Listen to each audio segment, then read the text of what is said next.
Hello, beautiful people.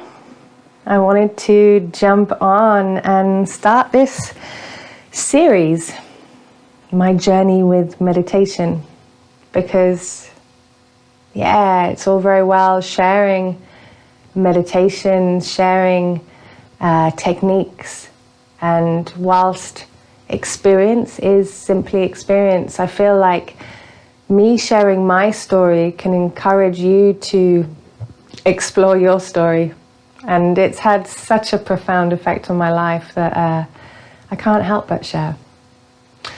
So I often trip up and call my meditation medication because it does just that, it sets me right every morning. It heals me, it has healed me, and it supports me to stay balanced, to stay centered. Really though, if I could say, what does meditation do in a nutshell? It gives the space to choose how to act rather than react in these patterns that we've developed to try and protect ourselves, but ultimately keep us locked in ourselves rather than feeling this sense of expansion and connection with the world and what's moving around us. Meditation, foundationally through the breath, although I'll come on to some alternative techniques in a minute, but through meditation, through the breath, through whatever practice you utilize, you create space to choose how to create your life. And that, it's invaluable. It's really the greatest gift you can give yourself daily. Though I understand that starting out and creating a daily practice is not easy, I like to explain the tipping point. So when you first start doing it, you feel it when you first start doing it, like exercise. And then after a while, when you've been doing it for a while, you feel it when you don't do it. So you feel like, what's this irritability? Oh, I've not done my meditation for a few days. Same with exercise or yoga or stretching. If you've been doing it every day and your body's got used to this feeling of expansion and feeling of strength, when you don't do it, you start to feel sluggish. You start to feel a bit slumped, like you don't feel optimum. So just as you'd put good fuel in your car and you'd clean it and you'd fill it with water and oil, same goes for the body. The body, mind, soul, it needs to be looked after. You need to look after yourself. So, when I was younger, and I've been meditating for probably over 20 years now,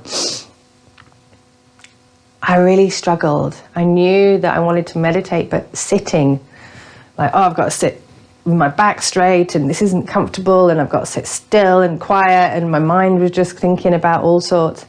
That was really difficult until I found mantra. And mantra, in my understanding, literally means mind distraction. It helps us to distract this monkey mind that wants to distract us from ourselves.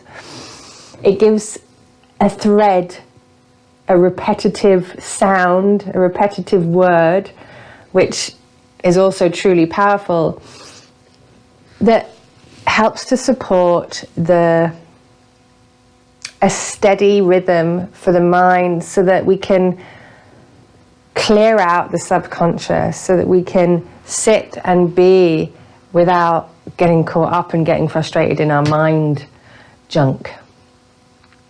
So mantra and movement. Meditation could be movement. Walking can be meditation. Cooking can be meditation. Simply bringing awareness and the breath. However, practicing certain meditations brings this meditative awareness that then you can take into your own life.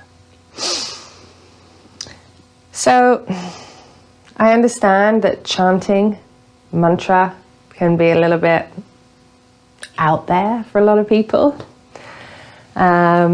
I remember when I first heard it, I was like, oh no. I felt like I was back in church. I was brought up Catholic, though I don't practice anymore.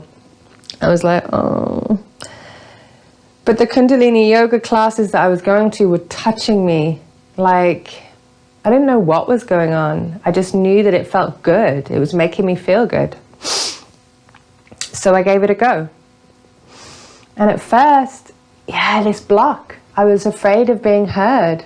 I was thinking, I'm not a singer, I don't sound good. And it's not about that. It's about using your voice to train the mind, to still the mind. And also another layer. Mantra is like a spiritual technology. The mantras that come from India that are created in Sanskrit or Gurmukhi, they are designed resonantly. It's not like our contextual language. They're designed to create a resonance, a response in the body. So when you chant, your tongue hits 84 reflex points on the roof of your mouth. They're like keys to a piano. And your navel moves in a certain way to pluck 74,000 strings or nadis or energy channels.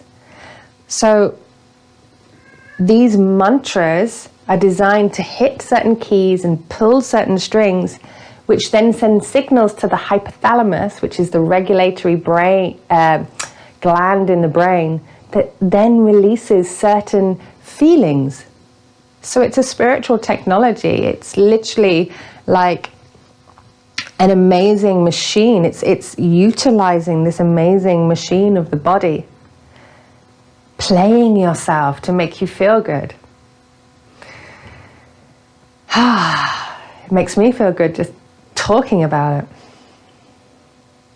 So, it's had a profound effect on my life. I remember the first meditation that I journeyed with, because obviously practicing once, you're just getting to grips with something.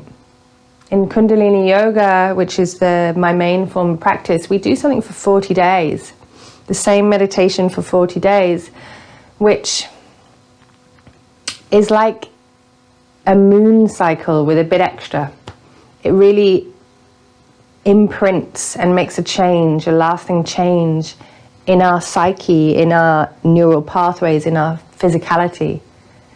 It's the same with playing guitar. If you learn the same chord for 40 days every day, it's like your muscle memory remembers. So this first one that I was doing was Sat-Ka-Ta, which is to open the heart. Sat-Ka-Ta. This is about, just over 10 years ago. My mum had just passed, and I was doing all I could to support myself. And this one to really feel the love in the heart. I was doing it. It was making me feel good. And then I remember one day after I'd finished the meditation,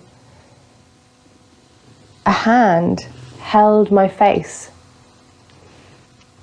My mum's hand held my face.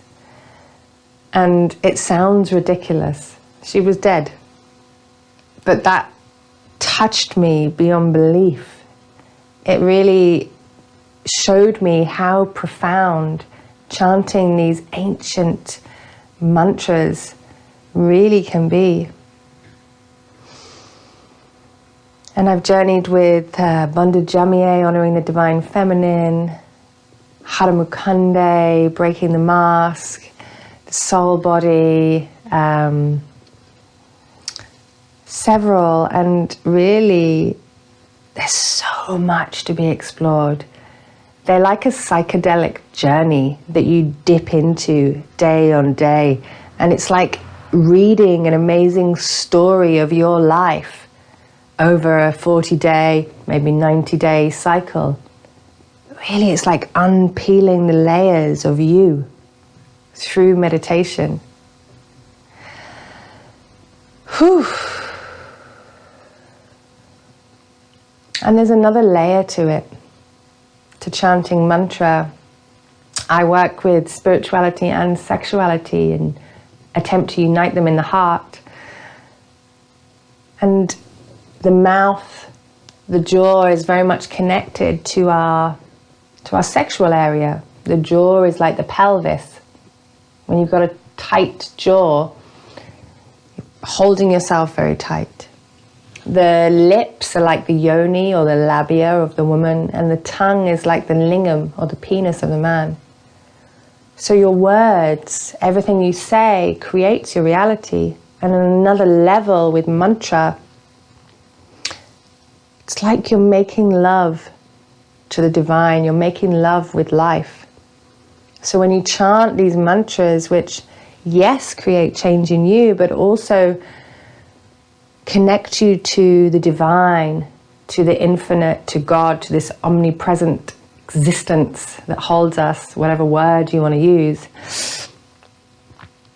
When you chant and you listen and you communicate with the divine, which is bhakti, and then you shape your life from that place, you start to communicate and move and live your life from this place of communion with the divine. Then you unite bhakti and shakti. You unite the principles of the masculine and feminine through your mouth, like making love with life, in this connection with the divine and in this connection externally with life. It's a really beautiful dance. So you start to make love with life, or you let life make love through you. It's delicious. So I'm starting a meditation challenge over on Instagram TV, and these will be 11 meditations run over each week, 7 minutes a day for 7 days. Gift yourself that and see the magic that unfolds around you. I'll post more details and links so you can join us. But yeah, welcome to a whole new world of possibility.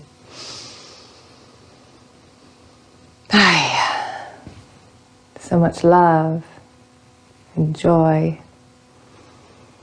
and a doorway for you to open and step through to love.